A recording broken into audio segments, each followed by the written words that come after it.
ॐ शान्तिः शान्तिः शान्तिः।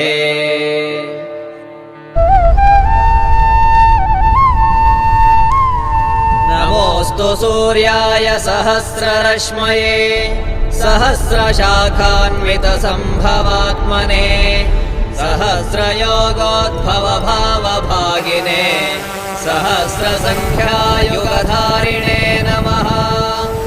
यन्मण्डलं दीप्तिकरं विशालम् रत्नप्रभं तीव्रमनादिरूपम् दारिद्र्यदुःखक्षयकारणं च पुनातु मां तत्सवितुर्वरेण्यम्।